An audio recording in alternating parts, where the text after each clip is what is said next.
Top 10 Unpopular Ancient Warriors. Part 1. Number 1. Alaric the Barbarian. Might be not popular as Spartacus, even though this is the Visigoth leader who sacked Rome's capital, which had been undefeated by a foreign army for nearly 800 years. Visigoths are an early Germanic people who had established their kingdom in the areas of modern-day France, Spain, and Portugal. Alaric first served as the commander of the Goth troops in Roman Empire. In 395 Common Era, he left the Roman army and became the chief of the Visigoths. Later, charging that his tribe had not been given subsidies promised by the Romans, Alaric marched westward toward Constantinople, but diverted by Roman armies. He then moved southward into Greece, where he sacked Piraeus and ravaged Corinth, Megara, Argos, and Sparta. In 401, Alaric laid siege against Italy twice. Though defeated, Alaric eventually compelled the Roman Senate to pay a large subsidy to the Visigoths. In 408, Alaric laid siege against Western Roman Empire, as Roman Senate did not offer the lands and supplies he was promised, and was defeated. Even after this defeat, Honorius, the Western emperor, remained intimidated by the Visigoths. Honorius made Alaric the ruler of Western Illyricum, including a sizable annual income.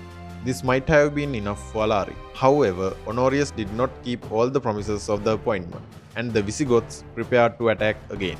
Alaric surrounded Rome in 409, and for the third time in 410.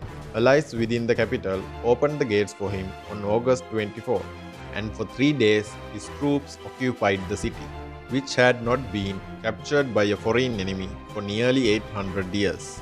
Though Visigoths captured the city, they behaved humanely toward their captives.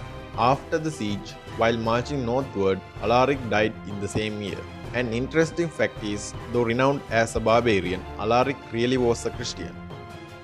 Number 2. Boudica, the Iceni queen. Boudica was the queen of the Iceni, a tribe based in modern-day Norfolk, in eastern England. In 60 Common Era, she led a revolt against the Romans that resulted in the destruction of 2 or 3 Roman settlements and almost drove the empire off the island. Though Boudica was a queen, she was also a fierce warrior and said to be clutching a spear in hand when talking to her people. The revolt began after the death of her husband, Prasutagus, around 60 Common Era, when Romans seized Iceni property, flogged Boudica, and raped her 2 daughters. She raised an army and led a rebellion against the Romans. She had a talent for uniting the tribes and armies together. She focused her wrath on the Roman settlements of Camulodunum, modern-day Colchester, and Londinium, modern-day London, burning both of them to the ground. According to the Roman historian Tacitus, Boudica's rebels massacred 70,000 Romans and pro-Roman Britons and cut to pieces the Roman 9th Legion.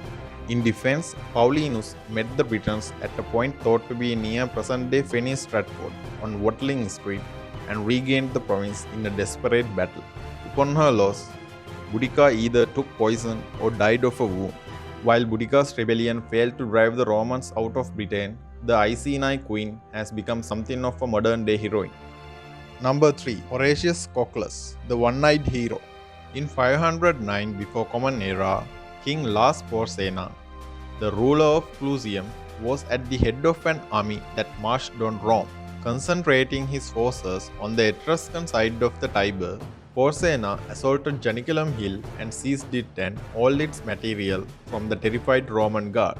Porsena left an Etruscan garrison to hold it, then proceeded towards the Pons Sublicius, the only regional bridge across the Tiber. The bridge was defended by 3 officers: the right wing's commanders Spurius Lartius and Titus Hermannes, and the junior officer, Publius Horatius Cocles. The 3 officers held post until the retreating Roman army crossed the bridge.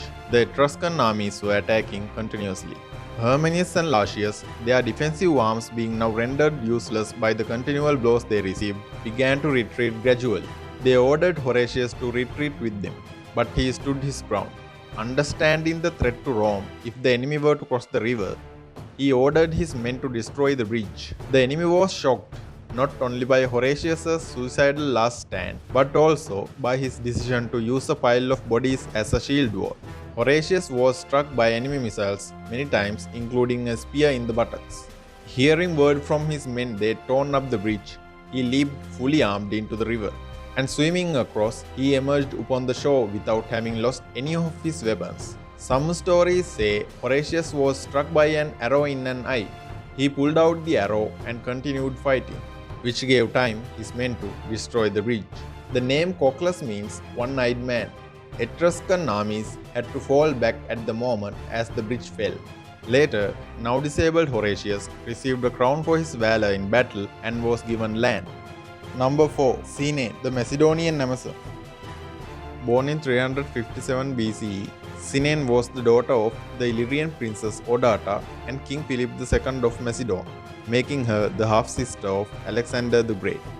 Following the Illyrian tradition of women as warriors, her mother raised her in the martial arts and the belief that she was the equal of any man. Before she was 20, Cynae was well known for her skills and became famous for her courage and brilliance in battle. She had become renowned as a formidable warrior princess. In her teens, Cynae is said to have accompanied the Macedonian army on a campaign into Illyria, and she with her own hand slew Caria, their queen, and with great slaughter defeated the Illyrian army.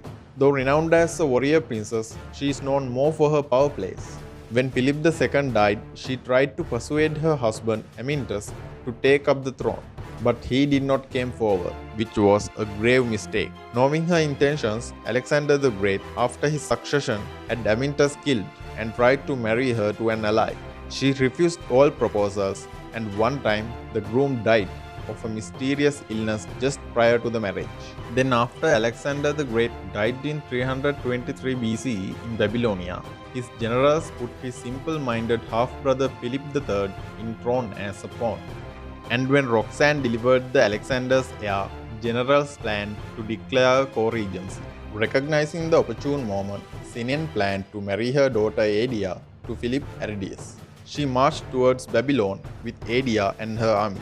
If Aedia married Philip III, she would be able to speak and act on behalf of her husband, who was simple-minded, and the generals would lose their influence and power.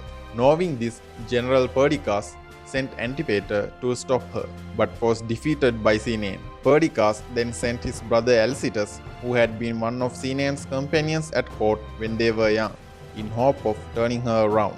When the two Macedonian forces met on the field, Cynae confronted Alcestis personally and delivered a stinging reproach of his ingratitude and disloyalty from the back of her horse. While believing and trying to convince Alcestis of her cause, she underestimated the will of the generals to keep the power for themselves.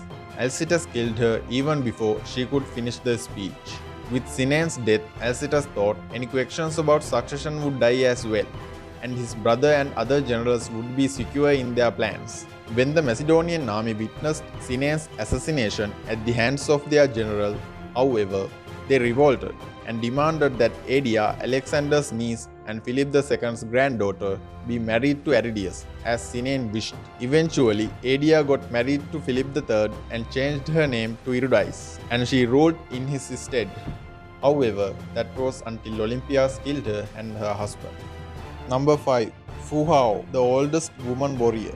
In 1976, researchers unearthed a tomb with massive riches, including jade objects, weapons, scriptures, and much more depicting the value and importance of the buried person. The person was Shang Dynasty general and high priestess Fu Hao. She lived during China's Bronze Age. Late in the second millennium, around 1040 before Common Era, once an enemy tribe led by Tu Fang attacked the kingdom from north. Fu Hao stepped as a volunteer to lead the army, and the emperor, knowing her military knowledge and capabilities, allowed her leadership. She marched northward to confront Tu Fang. Fu Hao fought at the head of her troops, nursed the wounded off the battlefield, and inspired morale. Badly defeated by her leadership, the Tu Fang would never again challenge the military power of the Shang. The next threat of war came from the Chiang Fang tribe in the northwest. Again, Fu Hao was given a military commission and routed the cavalry units of the Chiang Fang. Exhausted upon her return to the capital Anyang, she was soon forced to respond to yet another threat. Without rest, she led the third force against Yi Fang, who threatened from the southeast and southwest, and she was again triumphant. Her fourth and final campaign against the Bafung tribe in the southwest gained Fu Hao glory again. This time, she shared command of the army, fighting alongside her husband. Cleverly, Wu Ding deployed his troops in an attack on a neighboring tribe allied with the Bafung, and when the Bafung moved in to aid them, they fell into a trap laid by Fu Hao. With the Shang forces again victorious, Fu Hao was celebrated as the most outstanding military leader of the country.